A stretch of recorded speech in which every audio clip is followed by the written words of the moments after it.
Taste the Daily. மக்களின் வரிப்பணத்தை விடியா அரசு வீணடிப்பதை ஏற்க முடியாது என அதிமுக பொதுச் செயலாளர் எடப்பாடி கே பழனிசாமி விமர்சனம். சென்னையில் போக்குவரத்து மிகுந்த பகுதியில் ஃபார்முலா 4 கார் பந்தயம் தேவையா என சரமாரி கேள்வி.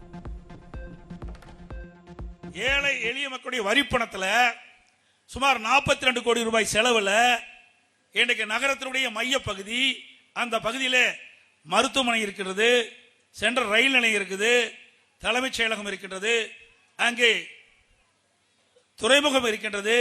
இப்படி போக்குவரத்து நெரிசல் அதிகமுள்ள, மக்கள் நடமாட்டம் அதிகமுள்ள அந்த பகுதியில் கார் பந்தயம் நடத்த வேணுமா?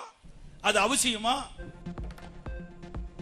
கார் பந்தயம் நடத்துவதில் ஆர்வம் காட்டும் வாரிசு அமைச்சர் விளையாட்டு பிள்ளையாக இருப்பதாக அதிமுக பொதுச் செயலாளர் சாடல். விடியா அரசின் ஆட்சியில் தமிழகத்தில் போதைப்பொருள் தங்கு தடையின்றி கிடைப்பதாகவும் குற்றச்சாட்டு.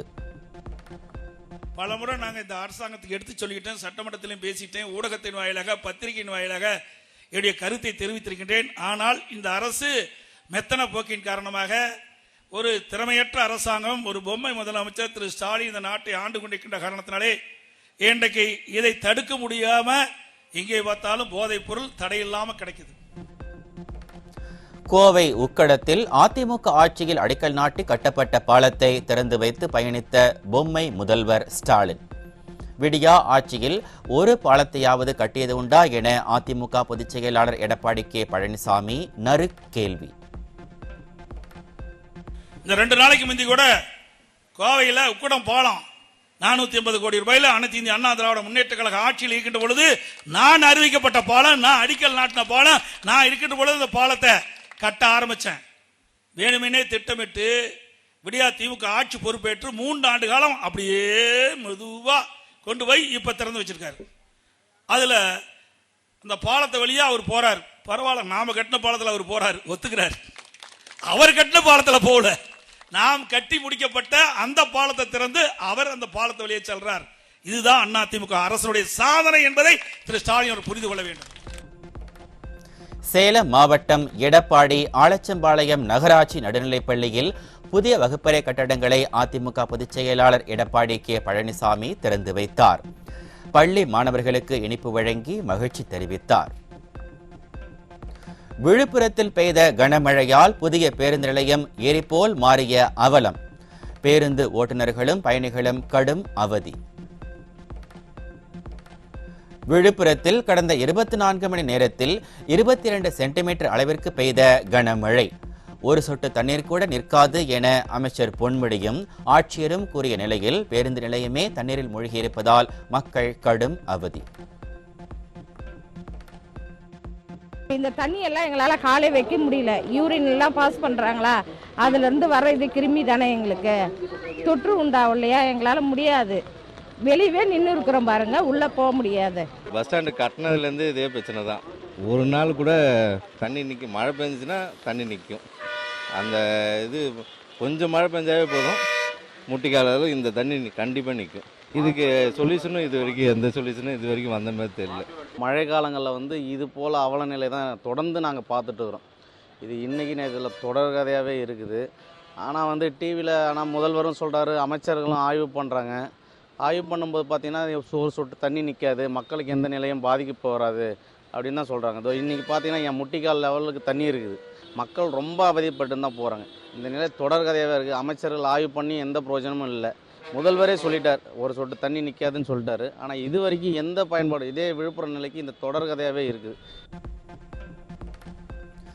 விழுப்புரம் கீழ்பெரும்பாக்கம் ரயில்வே தரைப்பாலம் மழை நீரால் மூழ்கியது.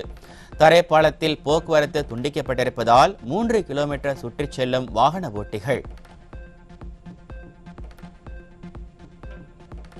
விழுப்புரம் மாவட்டத்தில் பெய்த கனமழையால் பல்வேறு பகுதிகளை சூழ்ந்த மழை நீர்.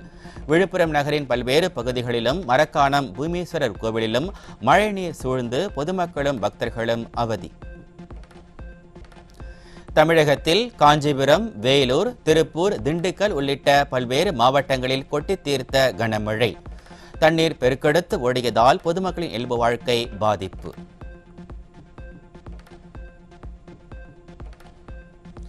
முதுநிலை மருத்துவ படிப்புக்கு நீட் தேர்வு தொடங்கியது. தமிழகத்தில் 25,000க்கும் மேற்பட்ட 2 லட்சம் பேர் எழுதுகின்றனர்.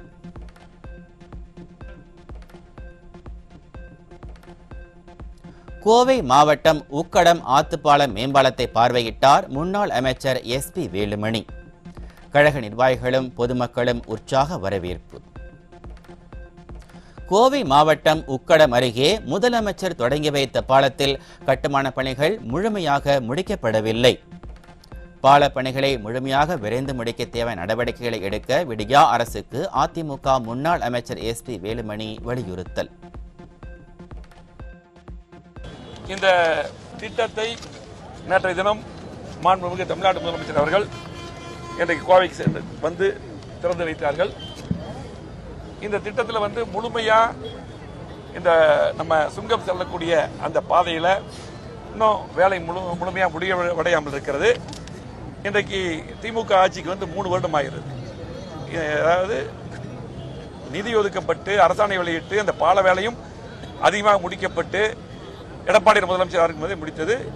அதிகபட்சமாக இதுக்கு ஒரு வருஷத்தில் முடிச்சிருக்கலாம். இன்னைக்கு 3 வருடம் எடுத்துக்கொண்டாலும் கூட இன்னும் முழுமையாக முடிவடையவில்லை. வேகமாக இந்த அரசு முடிக்க வேண்டும்.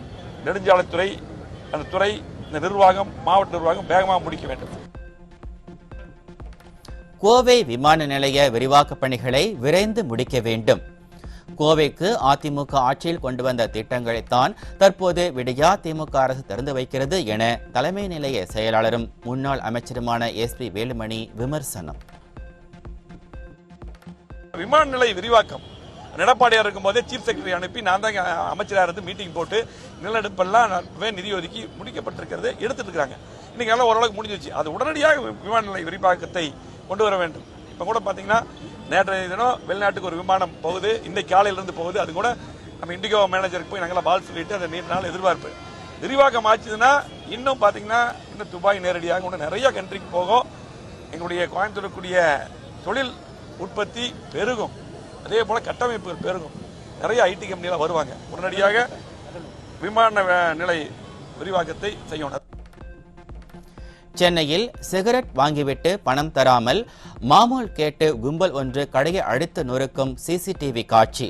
கடையின் உரிமையாளர் கொடுத்த புகாரின் அடிப்படையில் போலீசார் வலைவீச்சு. சென்னை அண்ணா சாலையில் நோ பார்க்கிங்கில் விடப்பட்ட இருசக்கர வாகனத்திற்கு 1000 ரூபாய் வரை லஞ்சம் வாங்கிய போலீசாரின் வீடியோ வெளியானது. காவல்துறையில் லஞ்சம் தலைவிரித்து ஆடுவதை விடியா அரசின் முதலமைச்சர் கண்டும் காணாமல் இருப்பது ஏன் என பொதுமக்கள் கேள்வி. இலங்கை கடற்படையால் கைது செய்யப்பட்ட 35 மீனவர்களை உடனடியாக விடுவிக்க கோரி பாம்பன் நாட்டுப்படகு மீனவர்கள் காலவரையற்ற வேலைநிறுத்த போராட்டம். தமிழக மீனவர்கள் தொடர்ந்து இலங்கை ராணுவத்தால் கைது செய்யப்படுவதை வேடிக்கை பார்க்கும் மத்திய மாநில அரசுகளுக்கு கண்டனம். இலங்கை கடற்கொள்ளையர்கள் தாக்கியதில் படுகாயமடைந்த நாகை மீனவர்கள் 4 பேர் மருத்துவமனையில் அனுமதி. மீனவர்களை தாக்கி 4 லட்சம் ரூபாய் மதிப்புடைய மீன்பிடி படகுகள் GPS கருவியை பறித்துச் சென்று அட்டூழியம். கர்நாடகாவில் துங்கபத்ரா அணையில் மதகு உடைந்ததால் வெளியேறும் லட்சக்கணக்கான கன அடி நீர். மதகை சரி செய்ய 2 லட்சம் கன அடி நீரை வெளியேற்ற முடிவு.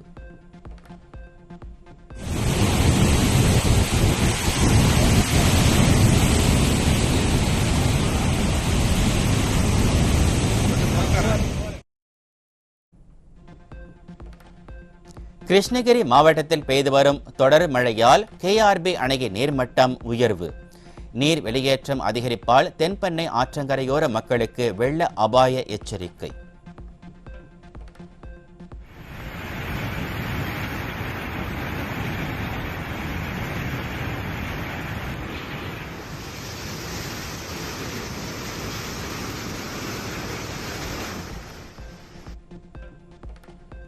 கள்ளக்குறிச்சி மாவட்டம் சங்கராபுரம் அருகே 7 வயது மகளை கிணற்றில் தள்ளி கொன்ற தாய் கைது.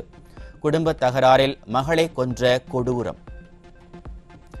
ஆடி சுவாதி மற்றும் ஞாயிறு விடுமுறை தினத்தையொட்டி திருச்செந்தூர் முருகன் கோவிலில் குவிந்த பக்தர்கள்.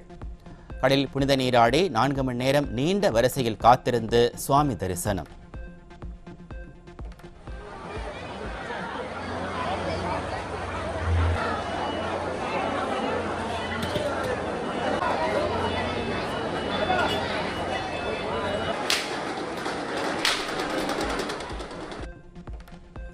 நீலகிரி மாவட்டம் குன்னூரில் 10ஆம் வகுப்பு மாணவியிடம் பாலியல் சீண்டலில் ஈடுபட்ட காய்கறி வியாபாரி போக்சோவில் கைது. விடியா திமுக ஆட்சியில் பள்ளி மாணவிகளுக்கு பாதுகாப்பு இல்லாத சூழல் நிலவுவதாக மக்கள் குற்றச்சாட்டு. பல்கலைக்கழக மானியக் குழுவின் விதிகளை மீறி விரிவுரையாளர்கள் பணி நியமனம். உரிய விசாரணை நடத்த சென்னை பல்கலைக்கழக துணை வேந்தருக்கு உயர்நீதிமன்றம் உத்தரவு.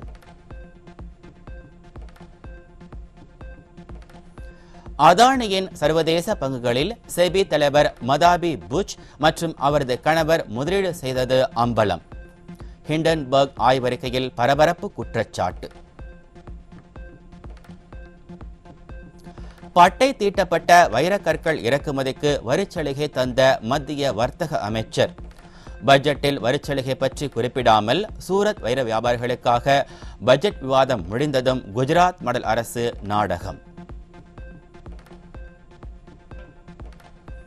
முன்னாள் வெளியுறவுத்துறை அமைச்சர் நட்வர் சிங் வயது மூப்பின் காரணமாக 93 வயதில் காலமானார். நட்வர் சிங் மறைவுக்கு தலைவர்கள் பலர் இரங்கல். தெற்கு காஷ்மீரின் அனந்த்நாக் மாவட்டத்தில் பாதுகாப்புத்துறையினர் தீவிர தேடுதல் வேட்டை. அகலான் பகுதியில் தீவிரவாதிகளுக்கும் இந்திய பாதுகாப்பு படையினருக்கும் இடையே துப்பாக்கிச் சூடு. வங்கதேச உச்சநீதிமன்ற தலைமை நீதிபதி ராஜினாமா. மாணவர்களின் போராட்டத்தால் நீதிபதி ஒபைதுல் ஹசன் தமது பதவியை ராஜினாமா செய்வதாக அறிவிப்பு. பாலஸ்தீனம் மீது இஸ்ரேல் நடத்திய வான்வழி தாக்குதல். காசாவில் இருந்த பள்ளிவாசல் மீது நடத்தப்பட்ட தாக்குதலில் 93 பாலஸ்தீனர்கள் பலி. பாரிஸ் ஒலிம்பிக்கில் 5 வெண்கலம் 1 வெள்ளி என 6 பதக்கங்களுடன் 71வது இடத்தில் உள்ளது இந்தியா.